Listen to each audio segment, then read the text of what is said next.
చూస్ country delight, live better. ఇప్పుడే country delight app ని download చేసుకోండి. నమస్తే, వెల్కమ్ టు సుమన్ టీవీ. నేను మీ సాయి భైరి. ఈరోజు రక్షాబంధన్ అందరికీ తెలిసిందే. ఈరోజు అక్కలు చెల్లెలందరూ వారి యొక్క సోదరులకు రాఖీలు కట్టి వారి యొక్క ప్రేమను వ్యక్తపరుస్తూ అన్నా చెల్లెళ్ళు అక్కా తమ్ముల యొక్క అనుబంధాన్ని వ్యక్తపరిచేటువంటి దినం. గత 2 రోజుల క్రితం ఇదే ఒక రక్షాబంధానికి సంబంధించినటువంటి ఒక అంశం వైరల్గా మారింది. ఖమ్మం జిల్లా కూసుమంచి మండలం కిష్టాపురం వద్ద తన తమ్ముడు మరణించినటువంటి సందర్భంలో ఆ బాధను తట్టుకోలేక రక్షాబంధానికి 2 రోజుల ముందు తన తమ్ముడు మరణించినటువంటి సందర్భాన్ని జీర్ణించుకోలేక ఒక అక్క తన తమ్ముడికి పాడ మీదే రాఖీ కట్టినటువంటి వీడియో వైరల్గా మారింది.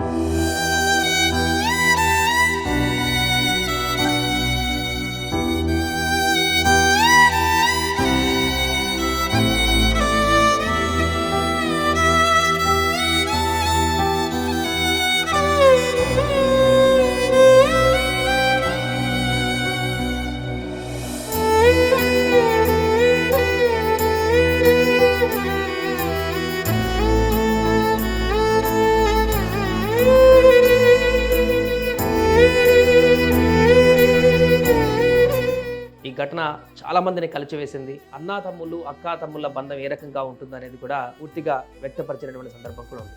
ఒకసారి మాట్లాడదాం. వారు మనతో పాటు జూమ్లో లైవ్లో సిద్ధంగా ఉన్నారు. జ్యోతి గారు నమస్తే అండి.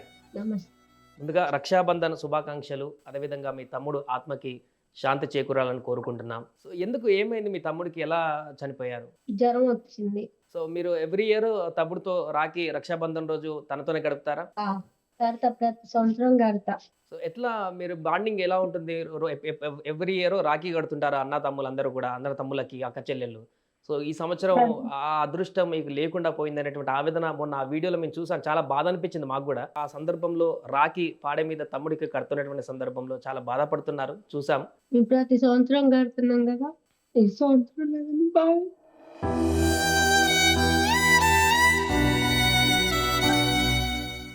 జ్యోతి గారు, అంటే మీ తమ్ముడు అంటే అంతకుముందు అనారోగ్య సమస్యలు ఉన్నాయా? అంటే ఏమన్నా ముందు అనుకున్నారా ఇలా జరుగుతుందని ఏమన్నా అనుకున్నారా? అసలు ఏమీ అనుకోలేము. మీతో పాటు ఇంక 2 అక్క చెల్లెలు కూడా కట్టినట్టున్నారు. వారు కూడా మీ ఓన్ సిస్టర్సేనా? చాలా మంది ఉన్నారు అక్క చెల్లెలు. అచ్చా, ఒకటే తమ్ముడా మీ అందరికి? సో మొత్తం ఇంకా మిగతా 3 కూడా కట్టినట్టున్నారు ఆ రాఖీ మొన్న.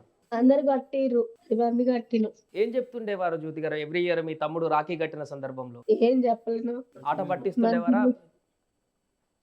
ఏది లేదు, మంచిగా ఉంటావు, మంచిగా నా బిడ్డను కానీ మంచిగా చూసి. అంటే ఎవ్రీ ఇయర్ మీరు రాఖీకి ఇంటికి వచ్చినప్పుడు లేకుంటే మీ తమ్ముడి దగ్గరికి వచ్చినప్పుడు రాఖీ కట్టిన సందర్భంలో ఏ విధంగా ఇద్దరి మధ్య బాండింగ్ ఉండేది? ఆయన ఏం చెప్తుండేవారు, మీరేం చెప్తుండేవారు? మేమిద్దరం మంచిగా ఉంటాం. మా అమ్మ చిన్నప్పుడే చచ్చిపోయింది, మా నాన్నకి మంచి. చిన్నప్పటి నుంచి మీ తమ్ముడిని మీరే చూసుకున్నారా జ్యోతి గారు? మేమే చూసుకున్నాం. ఓకే, ఎంతవరకు చదువుకున్నారు తమ్ముడు? చదువుకోలేతాము. ఓకే, ఏం వర్క్ చేస్తుంటారు? 7 వరకు చదివిండు, ఇక పనికి వెళ్ళిండు. తర్వాత ఎంత వయసు ఉంటుంది జ్యోతి గారు తమ్ముడికి? 25. ఊర్లోనే పని చేసుకుంటూ ఉంటారు. అంటే ఎంతకాలం నుంచి అనారోగ్య సమస్యలతో బాధపడుతున్నారు? అంటే ఎప్పుడు లేదు అసలు, ఈ మధ్యలే మొన్న వర్షం అప్పుడే. ఇక అచ్చా, అంతకుముందు ఏం సమస్యలు లేవు? ఎలాంటి అనారోగ్య సమస్యలు లేవు? ఏం లేవు అసలు. మంచినే ఉండి ఇక హ్యాపీగా ఉండేది. వర్షంలో తడిసి ఫీవర్ వచ్చింది. అచ్చా, జ్వరం పెద్దగా అయిపోయి ఇలా అయిపోయింది. చివరికి ఎప్పుడు మాట్లాడారు మీతోటి? ఖమ్మం పోయినాక మాట్లాడారు హాస్పిటల్లో. ఏమన్నారు? మేము అక్కడికి వెళ్ళాము కానీ ఇక లాస్ట్ మన నాన్నకు అన్నం పెట్టు, మంచి చూసుకున్నాన్ని, నేను తిరిగి వస్తాను రాను, జాతకణాలు పడిపోయినాయన్ని. మీరు ఒకసారి అసలు ఏం జరిగింది, ఎలా చనిపోయారు తను, ఇదంతా ఎలా జరిగింది? 4 రోజుల వ్యవధిలోనే ఎంత అంతకుముందు ఏమైనా అనారోగ్య సమస్యలు ఉన్నాయి కావచ్చు అని అనుకున్నాం, కానీ ఇప్పుడు తను చెప్పిన దాని ప్రకారం చూస్తే ఏం అనారోగ్య సమస్యలు లేవు, మొన్న జ్వరం వచ్చి చనిపోయారని చెప్పేసి అంటున్నారు. అసలు ఏం జరిగింది? ఏం లేదన్నా, మామూలుగా ఇప్పుడు రెయిన్ సీజన్ కదా, 20 డేస్ నుంచి వర్షాలు వస్తున్నాయి బాగా. ఓకే, ఆ వర్షం రావటం వల్ల విలేజ్ లో ఏంటంటే ఇంకా చెరువులు అలుగులు పడతాయి కదా, ఏదో పిల్లలు సరదాగా ఫిషింగ్ పట్టుకోవటానికి అని అట్లా వెళ్తుంటారు కదా. అవునవును, అలా వెళ్ళారు, ఫ్రెండ్స్ తో వెళ్ళి బాగా తడిసాడు అనమాట. ఒక 7 hours 4 hours దాకా తడిసాడు బాగా. ఓకే, తడవటం వల్ల ఏమైందంటే మామూలుగా ఫీవర్ వచ్చింది. ఫీవర్ వచ్చినా కూడా ఆడికి ఏమి ఎఫెక్ట్ అనిపించలే, యాక్టివ్ గానే ఉండు. యాక్చువల్లీ ఏం తినలే, నాన్ వెజ్ కూడా ఏం తినలే. తర్వాత రెస్ట్ లేదు, ఫ్రెండ్స్ తో తిరిగి వర్షంలో తడవటం జరిగింది. దానివల్ల ఫీవర్ అటాక్ అయింది. మామూలుగా విలేజ్ లో ఆర్ఎంపీ తోని ఒక ఇంజెక్షన్ వేయించుకోవటం, అట్లా టాబ్లెట్లు వాడటం జరిగింది. మొన్న ఒక 2 డేస్ బాగా హెల్త్ అస్సలు సపోర్ట్ చేయట్లేదు అని చెప్పి వాడు ఫ్రెండ్స్ కి చుట్టుపక్కల మాకు చెప్పటం జరిగితే ఎమ్మటే మేము మా విలేజ్ ఆర్ఎంపీని తీసుకొని ఖమ్మం వెళ్ళాము. ఓకే. ఖమ్మం హాస్పిటల్స్ కి వెళ్తే వాళ్ళు టెస్ట్లు చేయగానే డెంగ్యూ ఫీవర్ అని చెప్పి తేలిందండి. డెంగ్యూ ఫీవర్ తేలింది. చాలా సీరియస్ గా ఉందన్నమాట. అది రక్త కణాలు కూడా పడిపోయినాయి. ఒక 25,000-35,000 వరకే ఉన్నాయి, మొత్తం పడిపోయి. రక్త కణాల కోసం మేము ట్రై చేసాము. కొంచెం డబ్బులు ప్రాబ్లం ఉండి ఏమైందంటే అండి, మా వల్ల ఒక మిస్టేక్ జరిగి ఆ రోజు ఇంటికి వచ్చాము వైద్యం చేయించుకోకుండా, తెల్లారు వస్తామని చెప్పి. ఓకే. ఆ 1 డే గ్యాప్ లోనే ఇంకొంచెం ఇదైంది. డబ్బులు రెడీ చేసుకున్నాము. రక్త కణాలు ఇవ్వటానికి కూడా డోనర్స్ దొరికారు. ఓకే. మధ్యాహ్నం వరకు కూడా హాస్పిటల్ బిల్డింగ్ ఎక్కాడు దిగాడు, మేమందరం ఉన్నాము. ఆటోమేటిక్ గా ఇక బెడ్ మీదనే కొంచెం ఇది కావటం జరిగింది. బెడ్ మంచం మీద, హాస్పిటల్ బెడ్ మీదనే ఇది జరిగింది. అంతకన్నా ముందు రోజు డాక్టర్ గారు ఏమన్నారంటే, మీరు ఎమర్జెన్సీ చేయించుకోవాలండి వైద్యం, ఈ బాబుకి అంత బాడీకి అంత ఎక్కేసేసింది, అది ఫీవర్, డెంగ్యూ ఫీవర్ అని అన్నారు. కొంచెం అక్క రావటం కూడా మేము అందరికి చెప్పాం. వాళ్ళ అక్క బావ కూడా వచ్చారు. చిన్నతనంలోనే వాళ్ళ అమ్మ చనిపోవటం జరిగింది. ప్లస్ వాళ్ళ నాన్నకి కొంచెం మైండ్ పని చేయదు. అంటే ఇంక ఇంట్లో వాడు ఒక్కడే ఉంటాడు అనమాట. వాళ్ళ నాన్న వాడు కొంచెం తల్లి తోడు లేదు. అక్క వేరే ఊరు ఇచ్చాం కాబట్టి మ్యారేజ్ చేసుకొని వెళ్ళిపోయింది. సో ఏంటంటే వాడికి ఒక 1 వీక్ 10 డేస్ నుంచి కూడా జ్వరం ఉందండి. ఒంట్లో ఉంది కానీ బయట పడలే. వాడు అంత క్షీణించే స్టేజ్కి తాలే. క్షీణించే స్టేజ్కి వచ్చి మేము హాస్పిటల్ తీసుకుపోయేసరికి మాక్సిమం 70% బాడీ మొత్తం ఇదైపోయింది ఆల్రెడీ.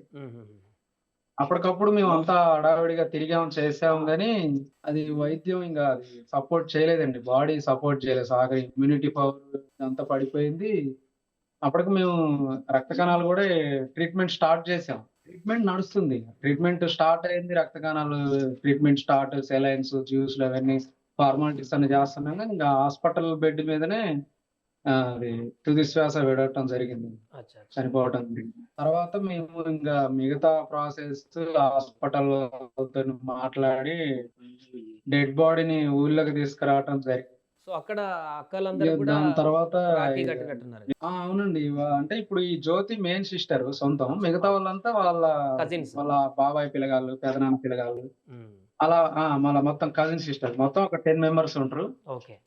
ఇక ఆ రోజు అదే గండి లాస్ట్ తెల్లారితే ఇవాళ రాఖీ కదా అంటే, మొన్న జరిగింది కదా, ఇక మళ్ళీ మేము మా అన్నయ్య కట్టలేము చేయలేమని చెప్పి వాళ్ళందరూ ఆల్రెడీ కొని పెట్టుకున్న రాఖీలన్నీ ఇంకా ఆ రోజు అక్కడ శ్మశాన వాటికలో రాఖీ కట్టడం జరిగిందండి. చాలా అందరూ ఎమోషనల్ కూడా అయినట్టున్నారు. ఆ విలేజ్ కి వచ్చినట్టు, ఆ విలేజ్ లో ఉన్నటువంటి స్థానికులు. అవునండి. వాడికి ఫ్రెండ్ సర్కిల్ ఎక్కువ, యూత్ బాగా ఎక్కువ ఫ్రెండ్ సర్కిల్. నేను కూడా వాళ్ళ పక్కింటి అబ్బాయిని, నాకు తమ్ముడు అవుతాడు వరుసకి. మేమందరం కూడా దాంట్లో హాస్పిటల్ కి తీసుకెళ్లటం డిసైడ్ అయిన కానించి మేము అందరం తిరిగామండి. ఒక 20-30 మంది వరకు ఖమ్మం పోవటం, మళ్ళీ ఊరికి రావటం, వాళ్ళ అక్కకి తెలియజేయటం, వాళ్ళ రిలేషన్ వాళ్ళకి చెప్పటం, ఇవన్నీ హడావిడి చేసాం. కానీ బ్యాడ్ లక్ అండి, మాకు దక్కలేదు. 25-26 సంవత్సరాల ఏజ్, అసలు ఏమి అనుభవించలేదు, ఏం లేదు. ఎవరికి అన్యాయం చేసినోడు కాదు, మంచోడే. పొక్కులేని ఆపరేటర్ గా జీవనోపాధి చేసుకుంటానండి. జ్యోతి గారు, ఈరోజు రక్షాబంధాన్ని, ఈరోజు మీ తమ్ముడు మీతో పాటు లేడు, చాలా చింతిస్తున్న విషయానికి సంబంధించి. కానీ ఎంతోమంది ఇలాంటి అక్కలకు, తమ్ముళ్ళకి మీరు మొన్న చేసినటువంటి రాఖీ కట్టినటువంటి సందర్భం చాలామంది గుండెల్ని కలిచివేసింది. సో ఈరోజు అన్నదమ్ములకు సంబంధించిన, అక్క తమ్ముళ్ళకు సంబంధించినటువంటి రక్షాబంధన్ సందర్భంగా వారందరికీ ఏం చెప్తారు? మీ తమ్ముడు లేనటువంటి సందర్భంలో కొంత బాధాకరంగా అనిపిస్తుంది అందరికి కూడా, కానీ ఈ రక్షాబంధన్ సందర్భంగా ఏం చెప్తారు? నాలాంటి అక్క చెల్లెలకి అప్పుడు కోరుకుంటా.